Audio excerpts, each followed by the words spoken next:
মুন্সিগঞ্জের গজারিয়ার গুয়াগাছিয়া পুলিশ ক্যাম্পে নৌ ডাকাত নয়ন পিয়াস গ্রুপের হামলার পর এখনও আতঙ্ক কাটেনি মানুষের। এই পর্যন্ত 4 নৌ ডাকাতকে গ্রেপ্তার করেছে পুলিশ। মুন্সিগঞ্জ প্রতিনিধি ভবতোষ চৌধুরী নুপুরের তথ্য ও ভিডিও চিত্র নিয়ে ডেস্ক রিপোর্ট।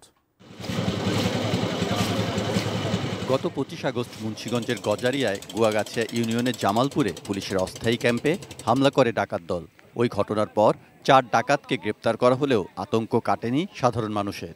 আমরা অনেকটা আতঙ্কের মধ্যে থাকি যে কোন সময় হামলা করে বা কোন সময় আইসা মারধর করে, তার জন্য বেশি একটা নদীতে চলাচল করতে ভয় করে। অনেকগুলো হত্যাকাণ্ডের মতো ঘটনা ঘটছে এখানে।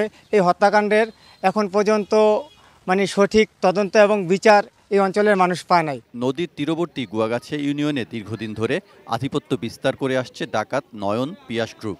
চাঁদাবাজি, অবৈধ বালু উত্তোলন আর আধিপত্য বিস্তারকে কেন্দ্র করে গত কয়েক মাসে খুন হয়েছেন ডাকাত সর্দার বাবলা, শুটার মান্নান ও হৃদয় বাগ।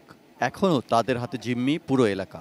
নয়ন পিয়াস আক্তার অগ পুরা গুরুকে ভাগ কইরা হেয়ার ঘর দন মনে করেন অরুণ দিয়ে অনেকের আমরা যে গেলাম না যাইতাম এই বালা ছিল। অনেক গিয়া এই 8-10টা ফ্যামিলি আমরা অনেক কান্দাগাড়ি করতেছি। অবৈধভাবে বাবালতন করে আমরা বাধা দিতে গেলে ওইখান থেকে আমাকে মারধর করে আমাকে বাড়ি ঘর ভেঙে লাইছে, আমাকে বাড়ি দেশের থেকে বার করে দিছে। 8 বছর দীর্ঘ যাবৎ 8 বছর ধরে আমরা বাড়ি ছাড়া ছিলাম। এদিকে পুলিশ বলছে গুয়াগাছিয়ার নৌ ডাকাতদের নির্মূল করতে মুন্সিগঞ্জ ও চাঁদপুরের পুলিশ ও নৌ পুলিশ যৌথভাবে কাজ করছে।